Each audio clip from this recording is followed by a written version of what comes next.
shall come to you. Peace shall come in the morning. Peace shall come in the morning soon. Peace shall come in the morning. Peace shall come to you.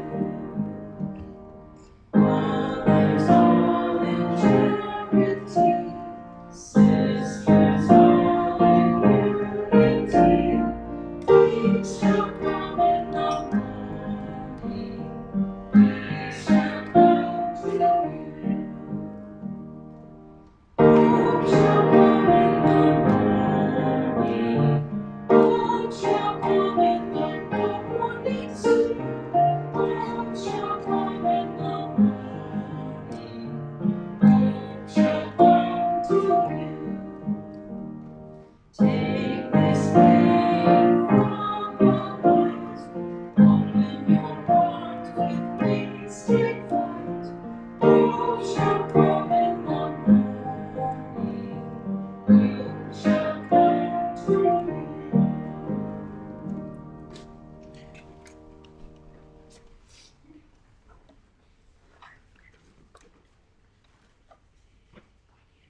We just sang about joy and peace and hope. And in our world today, there doesn't appear to be a whole lot of that going on around this planet. I've got one of my favorite quotes is that peace shall come to you when you retrain your brain to accept the world as it is rather than as you would like it to be. There may not be much peace in this world, or joy, or hope. But if we want that, it has to first start within you, within me. And we can control that. We can create that peace within us if we will just be aware of this infinite, inert peace that came within each of us, straight from the factory. We've all got it. Our quest to find that peace and that hope and that joy every morning is to look within, because it's there, and so it is.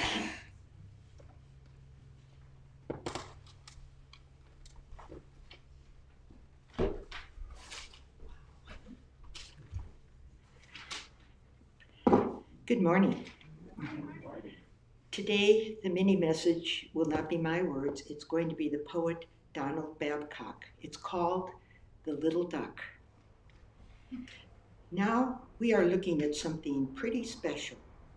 It is a duck riding the ocean 100 feet beyond the surf. No, it isn't a gull. A gull has a raucous touch about him. This is some sort of duck, and he cuddles into the swells. He isn't cold, and he is thinking things over. There is a big heaving in the Atlantic, and he is part of it. He looks a bit like a mandarin, at least the Lord Buddha under the Bodhi tree. But he has hardly enough above the eyes to be a philosopher. He has poise, however, which is what philosophers must have. He can rest while the Atlantic heaves, because he rests in the Atlantic. Probably he doesn't know how big the ocean is, and neither do you. But he realizes it. And what does he do, I ask you? He sits down in it. He reposes in the immediate, as if it were infinity, which it is. He has made himself part of the boundless by easing himself into just where it touches him. I like the duck. He doesn't know much. but if only I could listen. He teaches me all I need to know.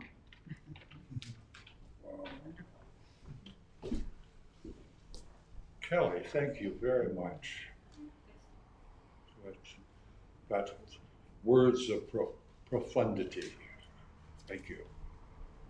Well, good morning.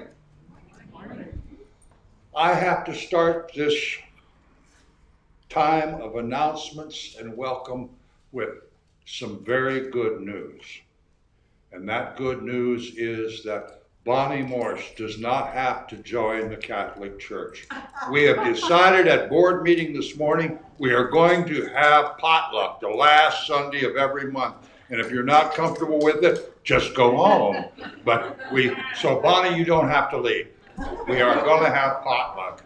And we'll work at maintaining some distance and stuff, but just be comfortable. And if you're not comfortable, just don't participate. But some people are very comfortable, and it's a real part of this family thing that we have here at the Church of the Oaks. So that was one thing. The other thing, we have tried having a meditation before church for the last, 6 weeks or something, and nobody has showed up. One time, but we're going to let that go for a little while until, I think a lot of it is this COVID thing, and everybody has just a certain amount that they're comfortable and can do with. So we're going to let it go for a little while, and then we'll start it again here before long, see if it has any more attraction for people. Let me see. Board meeting today. Would the board members stand up? People on the board stand up. Ladies and gentlemen, let's give them a round of applause. The amount of dedication that they put forth, the commitment. When we sat at a board meeting, there is always difference of opinion. That's absolutely necessary and healthy. But these folks have a way of sharing their different opinions and maintaining absolutely a consciousness of we all the time. And we have been able to get through everything. And it's just, they are to be admired and respected and held in the highest level of gratitude for what they share as board members of this church. Just thought I needed to say that. I talked about this for a while. Here a while back we had Johan visit us one Sunday, Johan Anderson. He has this book, and I've made comment about it. It's a busy little book. I mean, there's stuff on every page, right up to the edge of the page. It's really busy. Not much white space. So you actually get your money's worth here. You get $30 worth of printing in a $15 book, for sure. But Ward has these available. It was updated again. It's been updated like 11 times in the last 10 months. And every few weeks. But anyway, Ward has these. See Ward, they're $15. We can work it out however you're comfortable with. It's just, but this man is pretty much very Christian man, and at the same time uses his beliefs and focuses on the consciousness of we. We're all in this together, and we stay connected. And so I would, $15, I think it's a really good buy. He has some great things to say from an opinion that is different than what you might hear from the pulpit here every Sunday, but it's the same message. So anyway, thank you, Warren. Wednesday evening, right here, discussion group. right here in the back, 7 p.m., open discussion. Thursday, it will be this Thursday at 10 o'clock in the hall, book study.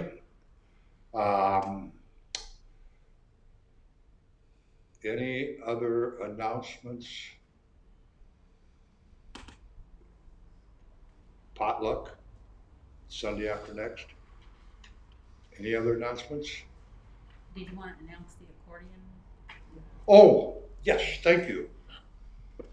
On the 24th, Friday the 24th, we are having a fundraiser in the hall for the Accordion Festival Student Stage. And what that is, that's the young people, like Ananda, he does violin, but there's young people that do accordion lessons, and they have a competition. Each student plays 3 songs, and the judges are amongst the best accordion players in the world that come to the festival. And each student is given a scholarship. Last year, I think we did 8 $500 scholarships, year before last. And so this fundraiser is free. It's here on the 24th between 4 and 6. And there's a 2-hour show of the finest accordionists in the land.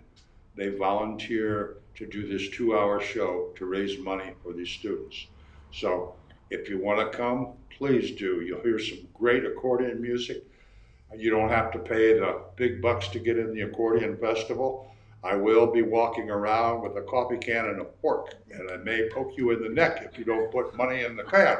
But just some gentle nudging about donating for our kids. So that's on the 24th from 4 to 6. Anything else? Well, if not, then let's stand right up and sing a song called Give Yourself to Love.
may greet each other in whatever way we feel comfortable with. Maybe a fist bump, namaste, a big old hug, whatever you're up to.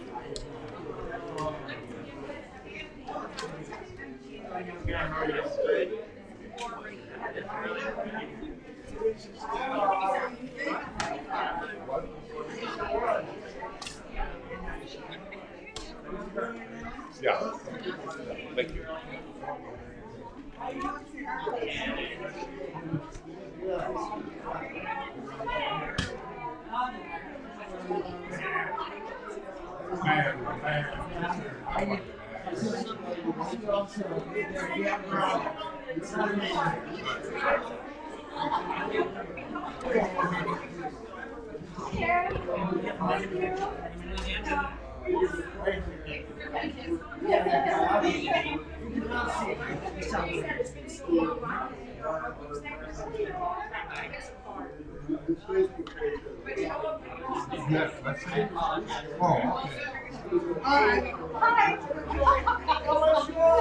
I just wanted to get friendly there. I was already there.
Ananda.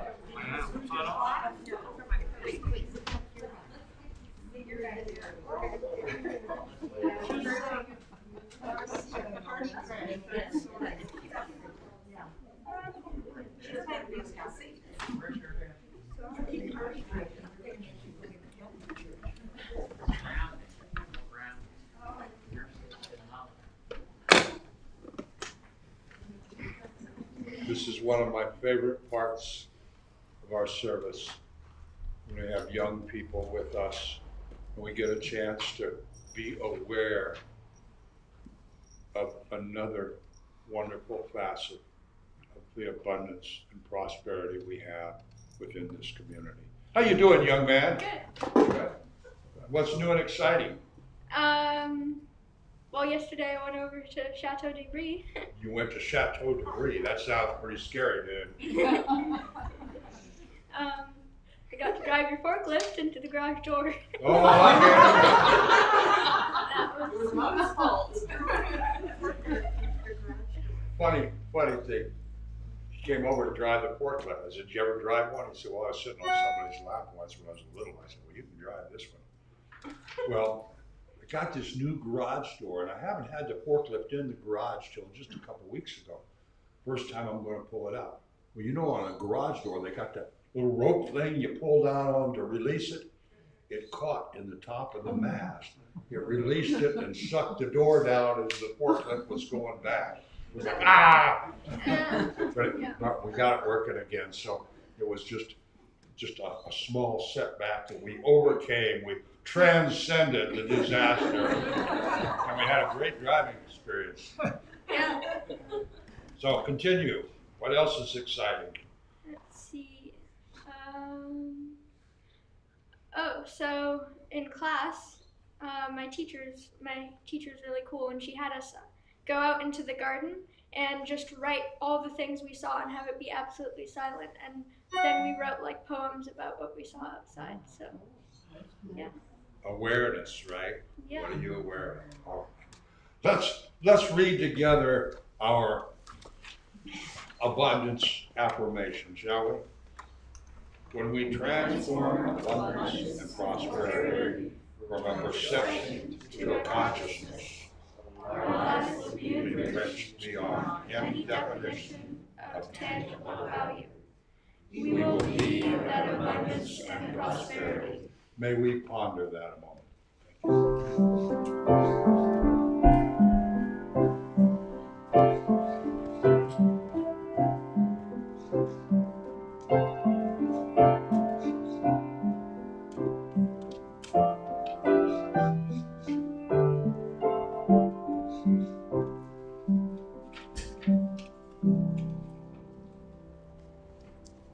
Thank you, Debbie. As we prepare ourselves for our time of experiencing the practice, let's sing together, "Be still and know that I am God."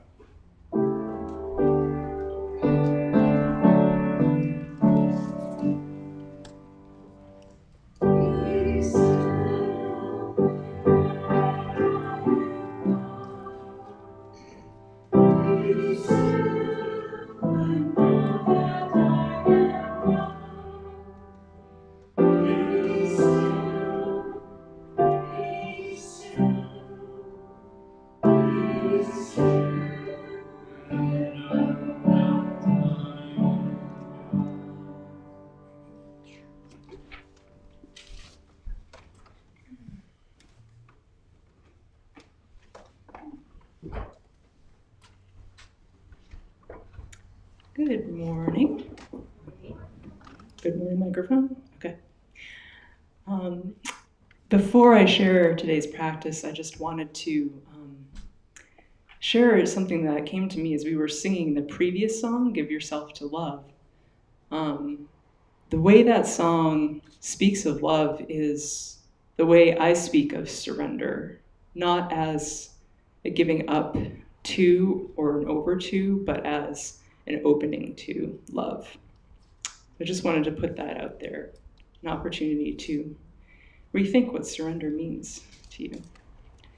So this week for the practice, I was thinking to build a little on some of the tools that I think I've shared in past weeks around tapping into your intuition, strengthening it, and really learning to trust it. So this tool is one that was actually one of the very first tools that I was taught for discernment when I was training at my spiritual school in San Rafael years ago. And it's a visualization, like pretty much everything I do. And it involves picturing two long-stemmed red roses. One represents yourself, the other represents a situation, a relationship, something that you're kind of wondering about or trying to make a decision about, basically an object for discernment, right? So before I tell you what the different results that you might get mean, I'm going to have you do it so you can practice. And then I will explain the meaning to anyone who would like to ask me afterwards. I think it's better that way because then I can explain a little more in depth to each of you. So just take a moment and feel yourself centered with a breath or two. See a big white movie screen in front of your eyes. And now see those two long-stemmed red roses just standing next to each other on the screen.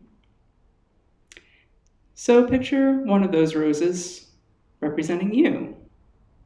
The other one represents something you're trying to decide about. It could be where you're going to have lunch today. It doesn't have to be anything big. This is just a tool to increase your trust in your practice with your intuition. So what we're going to do now is, on the count of 3, you're going to see these two roses move towards each other and you're going to notice what they do. The first thing you see, don't think any more about it, just take a picture in your mind of what they do. And actually the assignment that's coming through now is for all of you to use this tool whenever you think of it this week, next week I'll tell you what each thing means. And you can see how did it pan out.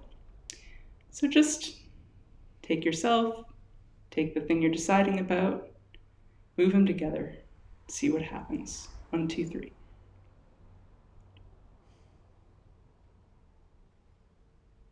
And just hold that picture in your mind.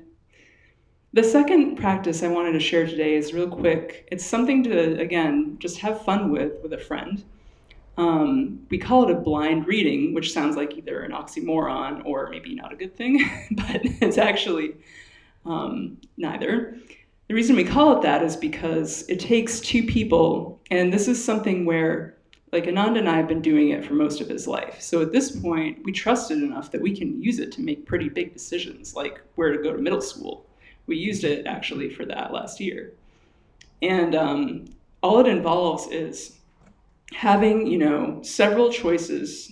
It might be, we're gonna go here for lunch, we're gonna go there, or no, it's a third place that we don't know yet. So A, B, and C. And one person decides which of those letters stands for which thing in their mind without telling the other person. So this is like a friend that you feel comfortable practicing this stuff with who has interest. The level of your experience doesn't matter. It's more your openness and interest in trying something like this. So you'd say, okay, let's get centered, and you kind of take your moment to do that. And you say, okay, is it A, B, or C? The other person will see one of those choices light up. It'll just pop at them a little bit. And that's the choice you make. And you just try it with small things at first and see how it goes. And what happens is over time, the more that you practice these, the more you become able to trust your intuition, and the more you're able to do this with larger things. It takes so much of the worry and stress about decision making out of life, and actually makes makes the flow of life much more accessible to you. So I encourage you to practice those things this week, and we'll talk more about the first technique next week. So have fun with it. Thank you.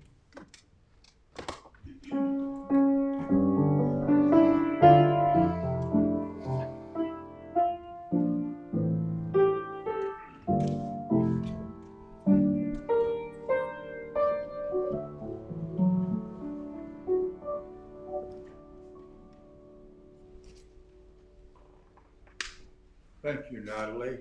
What great practices. We've heard, I'll expand on what she said just a little bit. If you look at your life, how many times do you take a negative and believe it and think it? But when somebody gives you a positive, like, I love you, or I like you, or I'm happy with you, or I think you have a nice looking outfit on, the first thing we do is doubt it. Well, let's practice trusting that we are good, we are smart, we are able to make good decisions, to discern, and to love and to care. Thank you, Natalie. Thank you very much.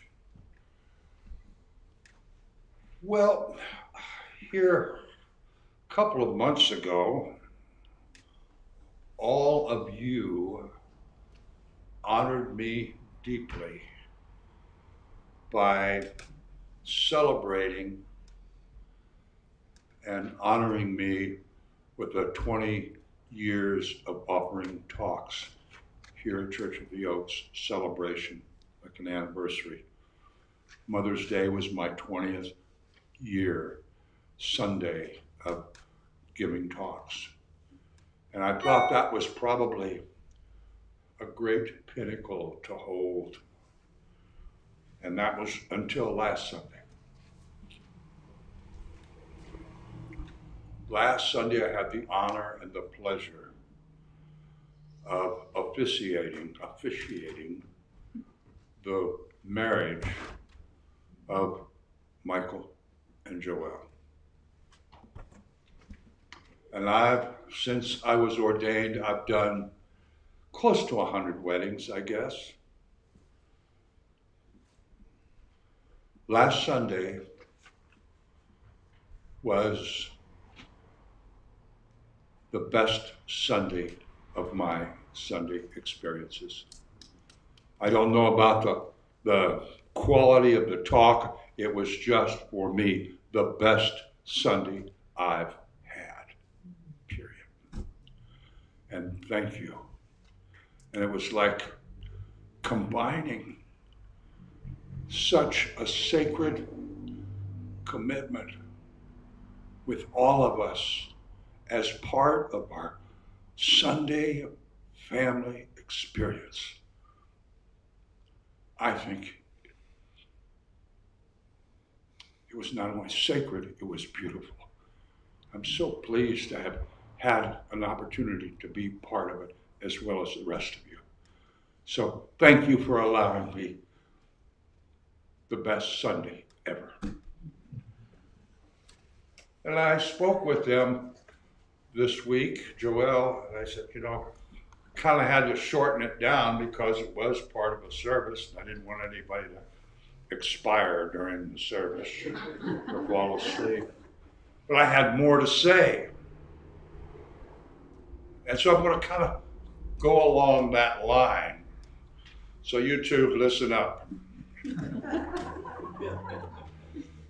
I usually tell bride and grooms at some point during the meeting, once in a while during the ceremony, but at some point, I tell them that from here on you have two options. You can be right or you can be happy. And people smile at that. But I think that's a very profound piece of advice. It truly is. We are so insistent upon being right. And when we make this commitment of relationship, and of course in a wedding, but sometimes just in our friendships, in our relationships with people, we make a commitment. And we are human beings. And I was talking to Wayne this week. He gave a beautiful trip report on his 61 years with his wife, Nancy, last Sunday. And I said, yeah, but sometimes it ain't all peaches and cream. Sometimes the sparks start to fly. He said, oh, yes. And there's not a person who is in a long relationship or even a short relationship where the sparks don't fly from time to time. Does anybody disagree with that? Has anybody had a different experience where it's just like milk and honey all the time? Well, that's what I'm going to talk about today, is the sparks of argument. There's a very wise old Irish philosopher, and would you look at the last quote on your page? Conflict and confrontation are two valuable facets of any growing and maturing relationship. However, when the confrontation becomes argument and the sparks begin to fly, let these sparks remind you that the consciousness you are experiencing is based on you rather than us. All of us, no matter how hard we try to transcend and stay in the love mode, the committed mode, the we consciousness, all of us work at it. Everybody in this room, I've seen you work at it and have success. But all of us have egos. All of us get our feelings hurt in relationships. We all, despite all we can do, we do have expectation. Every one of us, we're human beings. It just comes with the fingernails and the hairs and stuff. It's all part of what we came with. And in doing so, we slip out of this we consciousness and we get our personal opinion, our point of view. Well, it's important we share these. You know, I think the aim in any confrontation or discussion or even argument should not be victory, but should be progress. It should be. And when you stop, and we've all heard this, when you stop and think about an argument, when people are a little beyond adamant opinion and it becomes argument, the only people that actually listen to both sides of that argument are the neighbors. Because sometimes when it gets dark, one is too stubborn to give in and accept, and the other one is too stubborn to forgive. And I studied this a lot, and I've been married a few times, so I feel that I don't necessarily know what works, but I know what doesn't. I can write a book. I'm working on it. But it's been found that the philosophers and the sociologists and the people that keep track of these behavioral sequences and patterns, over the years, in all the data they've collected, they have found that most of the time, not all the time, but most of the time, women will have the last word in an argument. And if a man says something past that, he's actually starting a new argument. And that's, oh well, that was crazy. But I think that all of us in a relationship are going to argue from time to time. It's just human. We get our feelings hurt. We've been thinking about this for long. This is really how we feel. And we have a difficulty of coming to any kind of a resolution based on us. It's about, well, I am sure, I know for a fact because I know this, I have learned this. In your experience, that may be true, but what effect does that have on on us, on our relationship? We have so many friendships, and if we go back and look at the ones we don't have anymore, why? Most of the time, they ended in an impasse. Two opinions could not find common ground. And I think that's part of this we consciousness practice. And it takes practice every day. We have to consider, yes, she thinks it ought to be red and he thinks it ought to be blue or orange or some different color. Is that going to, the outcome of that difference of opinion, is it going to cost you a relationship?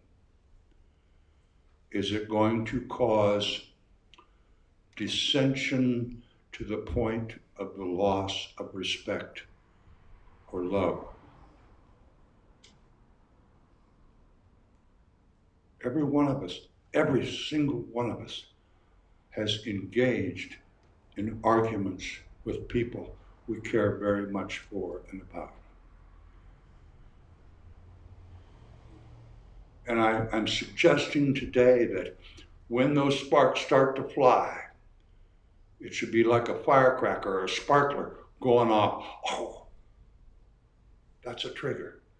Wait, stop. What's my desired outcome from this interaction? Is it to be a winner, or is it to enhance the strength and the value of this relationship? And every one of us has been in relationship, especially folks that are married. This happens every day. And when we can practice and practice and practice to learn the little red flags, the little warning signs, the little spark, oh, stop. Just stop. What is the consciousness that's happening here? What is our goal? These arguments should always be about building and finding a way to make this relationship stronger, with our ability to widen our horizons, listen to somebody else's ideas instead of being so set on our own.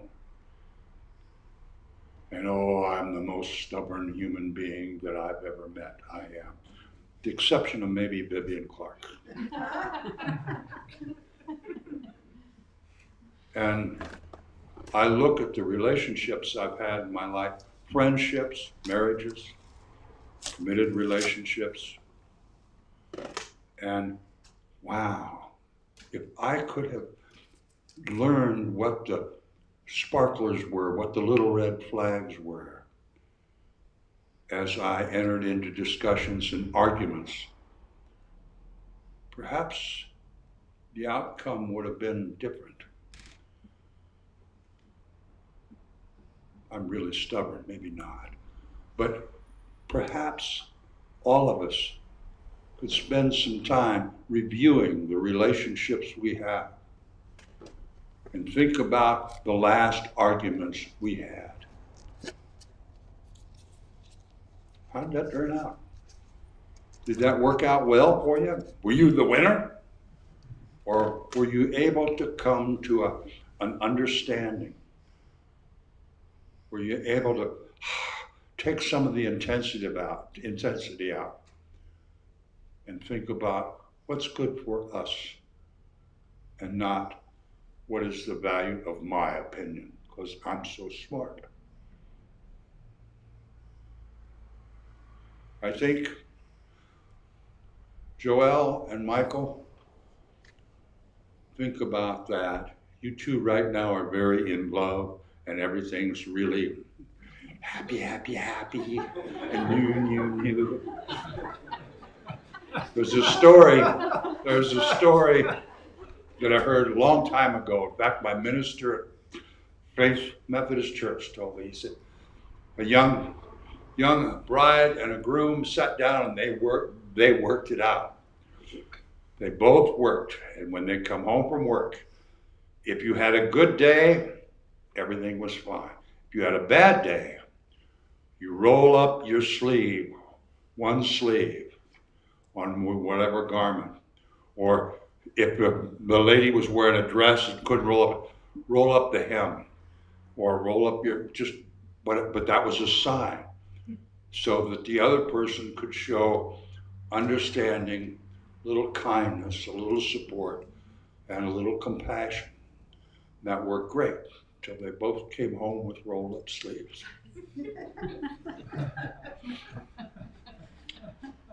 When I lived in Vacaville back in the 80s, my next door neighbor, his name was Jerry. I don't remember his last name right now.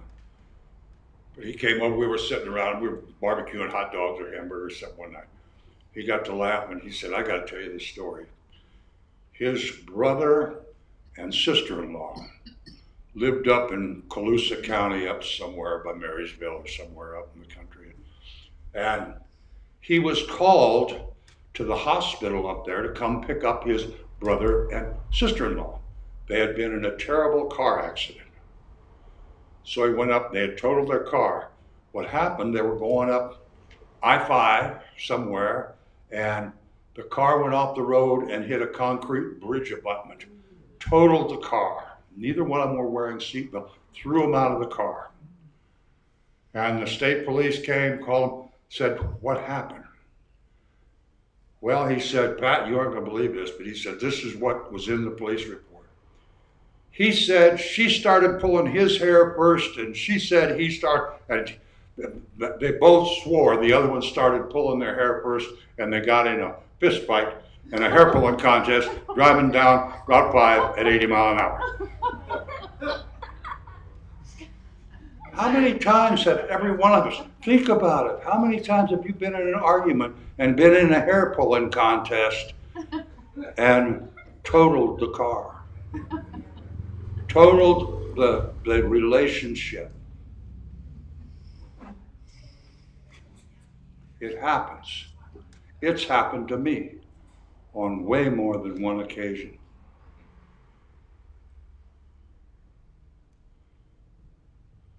Last night, I had a terrible experience watching television. And it was a program that I've been watching for years. And I heard something that I shut the television off and I cried. It was that upsetting. It's a family country music show I've been watching for years. I can't watch it anymore.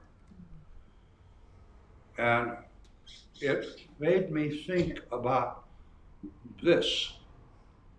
I have the opinion that I was very judgmental in what I heard. And I think I was right. But what can I do? I'm right. They think they're right. We'll never get past that, I'm sure. That's why I can't watch that show again. But at the same time, how can I, it had to do with the division in our country, the red and the blue. And how can I live in this country and keep the we consciousness when I hear things that destroy me, that upset me so much? And these practices that Natalie offers every week, not everyone is for everyone. Maybe some, it just doesn't mean anything. But I think we all need practice in thinking about our own me. And how can we shift that to we? I don't think any of us can do it 24 hours a day, 7 days a week. I think we're human beings. We got feelings and tempers and egos, disappointments, expectations, history that just affirms all of our right-wrong opinions. But I think all of us could use practice to know that within us, every one of us has the ability to just say, whoa, whoa, whoa. What's the desired outcome? For me to be right or for us to be happy? For me to be right or for us to be happy? Am I thinking about me and my ego and my hurt feelings? Or am I thinking about this wonderful relationship that I have with this person? Do I have to be right? Do I have to bruise and injure this relationship that is based on respect and caring and acceptance? Do I need to mess that up just for the sake of being right? Winning the gold star? Gold star doesn't shine so much when you're alone. And when you're thinking about what that gold star cost. We are so fortunate. I started our board meeting this morning talking about how fortunate we are in this little church community. We've gone through this last year and a half together, holding hands even when we weren't supposed to be holding hands. But we made it. We not only survived, we thrived. Look around this room. You people are here because you choose to be here. You want to be in this relationship with each other. And this relationship will only get stronger and become more valuable when we stay focused and centered on what's good for all of us. And based on what's good for all of us, Bonnie doesn't have to go to the Catholic Church next week. We can have Papa.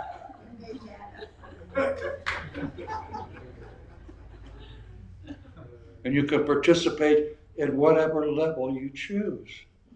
Be comfortable, but keep the what's good for us. Because, folks, in every us, that includes you. In every us, that includes you.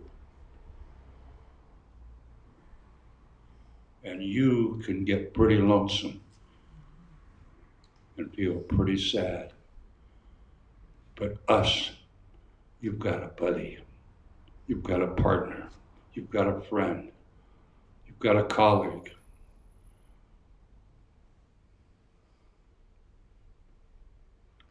We are so fortunate in this community to be so open with each other and to accept each other.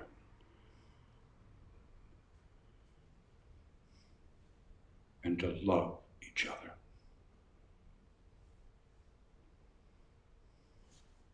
And that's all going to continue because we know, not I know, but we know the love and the peace and the harmony and the respect and the acceptance that we have within this relationship exists equally within each one of us.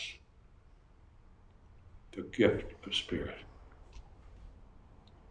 And so it is, my friends. Let's stand and sing, let there be peace on this earth, and let it begin with us.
Peace eternally.